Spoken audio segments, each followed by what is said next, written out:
des différents services publics et des différents syndicats qu'on arrivera à se faire entendre et qu'on arrêtera ces pratiques managériales qui se développent partout, à la mairie de Saint-Denis, mais aussi dans tous les autres secteurs, pour pouvoir tout restructurer. Parce que l'enjeu derrière qu'il y a, l'enjeu c'est des enjeux gestionnaires et financiers. Pour le moment, chaque semaine, je dis bien chaque semaine, il y a des mises à mal des collègues. C'est de la répression anti-syndicale, c'est l'obstruction au droit de grève. Ce sont des courriers qui ont été envoyés à la secrétaire du syndicat chez elle, par le directeur général des services, des intimidations. Donc l'ensemble des personnels du service social municipal, ainsi que des personnels du centre communal d'action sociale, services qui sont rattachés à la direction des solidarités et du développement social, se sont mis en grève effectivement depuis le lundi 25 mars pour dénoncer ces pratiques managériales autoritaires et humiliantes menées par la directrice de la DSDS. Nous dénonçons fortement ces pratiques destructrices qui viennent heurter de plein fouet les principes pourtant affichés par notre municipalité. Depuis l'arrivée de cette directrice, donc en 2006, notre service est l'objet d'une entreprise de déstabilisation continuelle et méthodique par celle-ci. Cela se traduit par le dénigrement permanent et l'isolement de notre service. Ces pratiques de management autoritaire ont conduit effectivement, comme je vous le disais, au départ de plusieurs cadres et agents de la direction des solidarités et du développement social. Nous avons pourtant, preuve à l'appui, expliqué à la municipalité que la directrice, dans ses écrits et dans ses interventions orales réitérées, qu'elle a affiché le fait qu'elle souhaitait qu'on reparte dans le giron du Conseil général. Et malgré tout, il continue encore aujourd'hui à souscrire effectivement à tout ce qu'elle peut écrire et dire, et ou être dans le déni de ce qu'elle exprime et de ce que nous, effectivement, on dénonce, pardon. Voilà, donc force est de constater que pour le moment, elle n'y parvient pas, et puisqu'elle n'y parvient pas, elle multiplie et continue par ses pratiques managériales disqualifiantes la mise à mal de notre service et des agents qui la composent. Voilà, merci.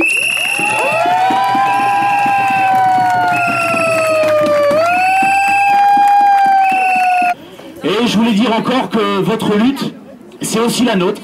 Vous n'êtes pas seul, vous n'êtes pas isolé. Parce que nous aussi, à la RATP, on subit exactement le même type de pression que vous subissez. Votre lutte est la nôtre, vous n'êtes pas seuls, on est avec vous. Merci. Je travaille par ailleurs et je suis membre militant du syndicat Sud PTT, donc la Poste et les Télécoms. Alors je voudrais d'abord vous féliciter pour la lutte que vous engagez, parce que vous êtes, c'est vrai, en plein dans le cœur du sujet. C'est-à-dire qu'aujourd'hui, et vous l'avez compris, à la Poste et aux Télécoms, on a vécu et on continue à vivre ce genre de situation. C'est vrai qu'il n'y a pas de mise en œuvre de réforme, de dégradation de services publics et de réorganisation sans attaque managériale, sans mépris, sans développement du stress au travail, sans humiliation, etc., etc. Donc votre lutte, elle est juste, elle est importante et nous la soutenons pleinement. Et vous nous trouverez évidemment à vos côtés dans chaque rendez-vous où vous voudrez bien nous appeler. Alors, c'est d'autant plus dramatique ici dans cette ville qu'on a quand même une municipalité qui se prétend rebelle, qui prétend gérer autrement, alors que finalement, quand on regarde, que ce soit à la Poste, aux Télécoms, mais finalement à la mairie de Saint-Denis comme ailleurs, on a aux manettes les mêmes gestionnaires. Votre lutte en plus, elle tombe particulièrement symboliquement en ce moment.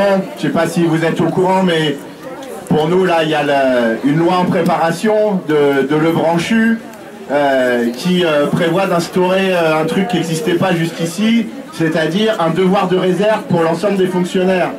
Et ce que vous subissez aujourd'hui en tant que militants syndicaux sur le fait de vous exprimer, la répression et les pressions que vous subissez, etc., c'est un projet qui est en train d'être légalisé au niveau du gouvernement, et votre résistance d'aujourd'hui, elle prépare les résistances de demain qu'on devra opposer à ce projet de loi qui va limiter les droits de l'ensemble des syndicalistes, mais derrière les droits de l'ensemble des syndicalistes, c'est les droits de l'ensemble évidemment des salariés qui seront touchés. Donc on est solidaire de votre lutte pour vous parce qu'elle est légitime ici, parce qu'elle est légitime aussi parce que c'est de ces luttes locales et des résistances locales que pourra émerger la résistance globale au projet de gestion managériale et de répression de l'ensemble du mouvement syndical. Donc merci à vous, bon courage. Donc j'interviens au nom du secrétariat national solidaire parce que on pense que c'est le rôle normal d'une organisation syndicale de soutenir des salariés quand ils sont en lutte, quel que soit leur employeur. Alors leur employeur, effectivement, des fois il a des spécificités, on connaît ça dans beaucoup de collectivités locales, on le connaît aussi dans le milieu associatif où c'est des employeurs pas comme les autres paraît-il, et malheureusement on constate trop souvent que ce sont effectivement des employeurs comme les autres, des employeurs qui utilisent les mêmes méthodes dites managériales. Alors managériales ça fait bien comme mot, mais c'est des méthodes en fait répressives, ça s'appelle pas autrement, c'est des méthodes effectivement qui sont contre les salariés, contre les organisations syndicales qui fonctionnent en toute autonomie. Et je pense que sur le conflit qui est aujourd'hui à Saint-Denis, je pense qu'il faut quand même rappeler qu'aujourd'hui la balle elle est dans le camp de l'employeur, c'est-à-dire de la mairie, de la collectivité locale, et qu'il y a maintenant nécessité effectivement que l'employeur prenne des dispositions pour résoudre ce conflit et donc pour négocier et satisfaire la revendication. Et le dernier point, c'est quand même faire le lien entre la situation collective des salariés et puis la situation aussi de l'organisation syndicale, des organisations syndicales, puisqu'on voit que encore une fois, et malheureusement dans une collectivité locale aussi, des syndicats qui sont autonomes, des syndicats qui simplement défendent les salariés, ça gêne les employeurs et ça, effectivement, c'est inacceptable. Et je vais vous présenter la petite surprise qu'on a prévue pour la municipalité. Il s'avère que depuis maintenant 3 ans, il y a obligation d'avoir dans tous les services un registre qui s'appelle le registre santé, sécurité et travail, un registre qui a valeur légale et un registre qui n'existe pas à la municipalité de Saint-Denis, que le syndicat Sud-CT a demandé à ce qu'il soit mis en place. C'est obligatoire. 4 fois, c'est toujours pas le cas. Du coup, nous, on a préparé des registres types et tous les salariés aujourd'hui peuvent repartir service par service avec un registre. Dans ce registre, on peut expliquer tous les problèmes qu'on rencontre dans le travail, dans l'organisation du travail, et ça oblige la hiérarchie à répondre par écrit à ces problèmes. Attention, quand même, ça reste un outil, ça remplace pas le fait de lutter et de construire la mobilisation de tous les services ensemble, mais c'est un outil important, et la mairie le fait pas, et ben nous on le fait à sa place. Ouais.